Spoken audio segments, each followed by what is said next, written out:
That was something. Line of Duty, Series 6, finale review. Here we go. Man. Okay, so if you watched my previous video, it's clear that I was very wrong. So my prediction for who H was in Line of Duty was DCC Andrea Wise, and she wasn't even in the episode. There wasn't one shot of her in the entire episode. And I kind of knew I was wrong as soon as she wasn't in the previously on section.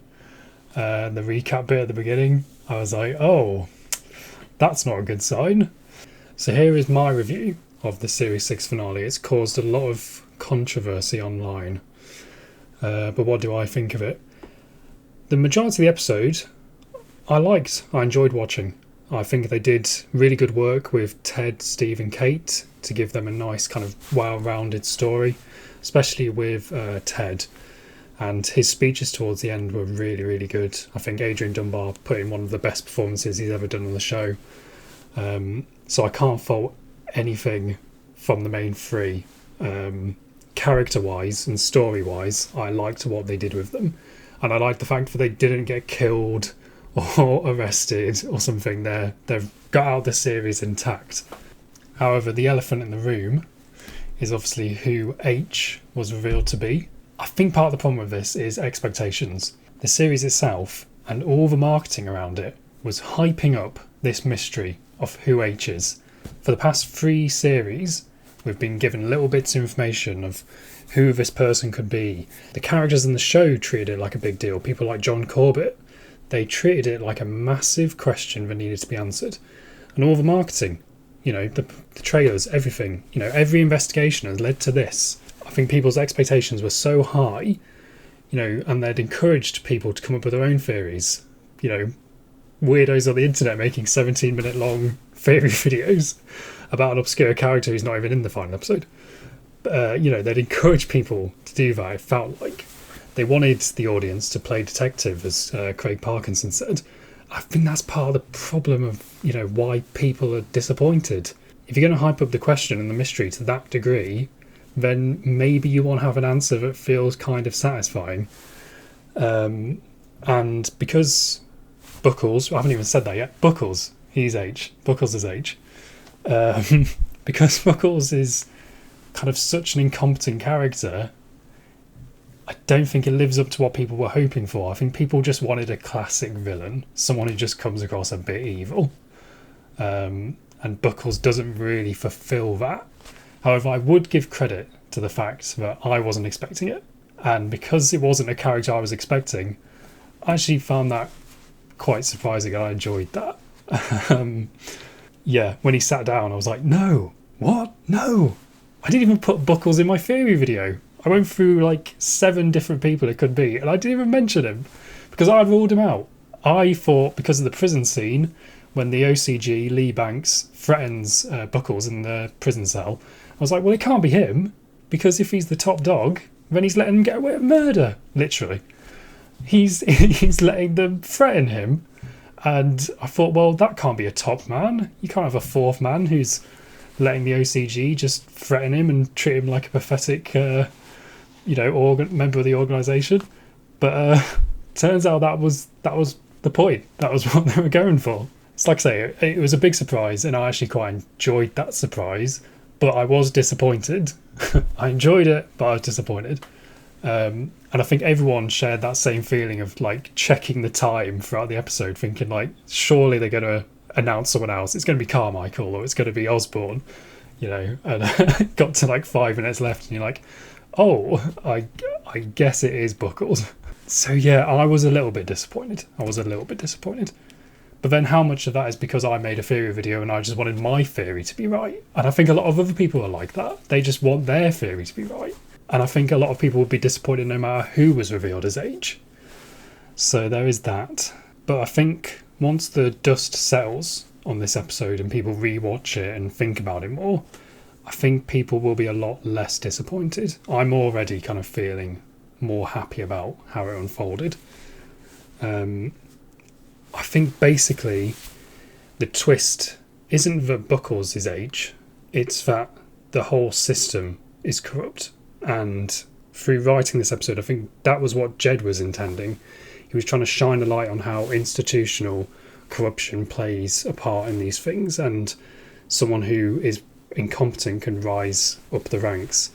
It seems like they're quite deliberately trying to make comparisons to modern British politics, and I guess American as well,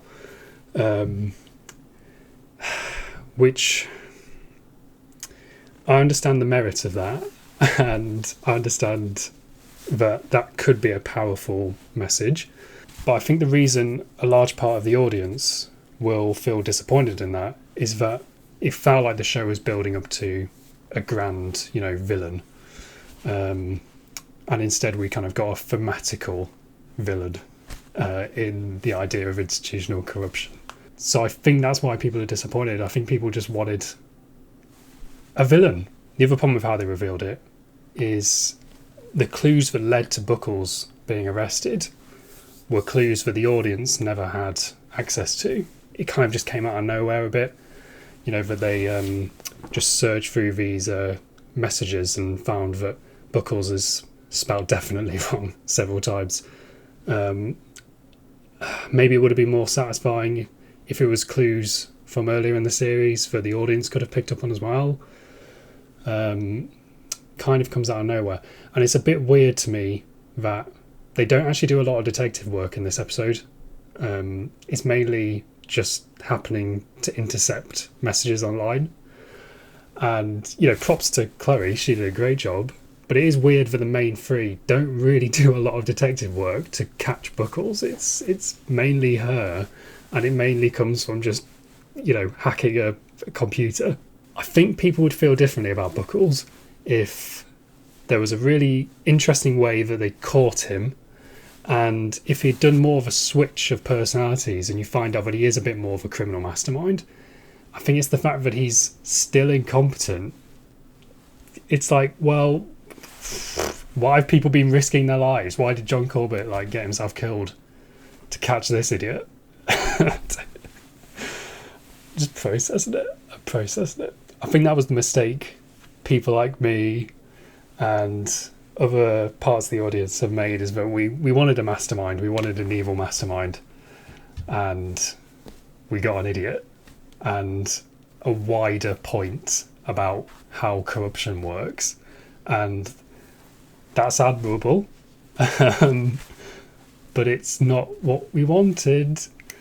And I feel awful for the cast and Jed, because they weren't trying to make people feel angry or anything. And, the cast did really brilliant performances, and Jed's done a brilliant job writing this series. People have suddenly tried to retroactively say that he's a terrible writer. That's not true. We've had 6 series of really brilliant television. And even this episode, in my opinion, was written well. It just wasn't how people wanted it to go. I don't like how everyone's being really harsh online. Really, really harsh. I guess it's just the way Twitter works, that kind of bile and just nastiness rises to the top. But just remember that they're real people. They don't. It's just a show. It's a show that we've all enjoyed as well. That's the thing. You've enjoyed watching this show. You haven't wasted 10 years. We've had brilliant TV that we've all spoken about for years. And the only reason you're disappointed is because you love the show so much. So don't go tweeting Jed horrible things. One thing that I've thought about since the show aired is this is actually an opportunity to set up for future series. If they had revealed one rotten apple, then that person would now just be arrested and they're out of the series, and the whole kind of OCG thing and the 4 caddies, that would all just be wrapped up and there'd be nowhere left to go. However, this idea that there's kind of more institutional corruption going on actually leaves room now for future series to kind of tackle that a bit, that there's corruption throughout the entire system, and that's what they're now going to go after. And once I kind of thought of that, I was like, oh, okay, yeah, it's kind of setting up for future series. I think if that was the final ever episode of Line of Duty, I would be as disappointed as a lot of other people on the internet. However, I just truly believe we're going to get another series, and another series will delve into some of these ideas that have been set up in this episode. So yeah, overall, I am disappointed with the reveal of H. But I do appreciate it was someone unexpected. So unexpected, I hadn't even mentioned them in my 17-minute long internet theory video. So props to them for that, for choosing someone who wasn't obvious. I think that's commendable. And I think the wider point of how corruption works, I think that's something as we rewatch the series and as we process it, I think I'll come to understand that better and feel more comfortable with that as the final thought. It's kind of quite a powerful message, just revealing kind of one rotten apple. You know, it's instantly satisfying, but is it satisfying in the long term? Maybe not. So I think once everyone calms down, I think we'll feel a bit better about it. And it is quite funny that they chose Buckles. Some of them just everyone had ruled out. It's quite brave. It's a little bit of the Last Jedi syndrome there, isn't it? Where you've built up all these questions and the audience have come up with all these expectations, and then you've just kind of subverted the expectations and done something different. But the thing is, I quite like The Last Jedi, so maybe I'm just an apologist. I don't want the show that I really love to have ended in a way that I'm disappointed. But no, like I say, I enjoyed the episode. And I like what they did with the main cast. And the thing is, it will be back. It's just got like the highest viewing figures BBC One's had in like 20 years or something ridiculous. And the controller of BBC One has said she wants to recommission another series. Jed wants to do another series. The cast love doing it. We're going to have another series. So everyone just calm down. It's going to be another series. And, you know, they might even change the direction they go in because of the audience reaction. Personally, if the direction we're going in is Carmichael as the head of AC-12 and Ted maybe pops up for some guest appearance and stuff, I wouldn't mind that. I think Ted deserves a break.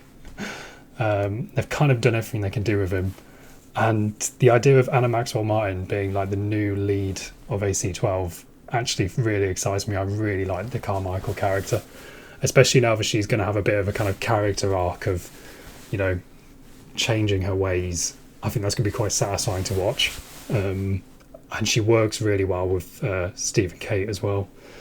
So I'm excited. I think they will definitely do another series. There you go. It's not even probably. They will definitely. And they'll probably commission another 2. So chill out. And don't be horrible to people. Yeah. So that's my theory. That's my new theory. But we'll have 2 more series at least.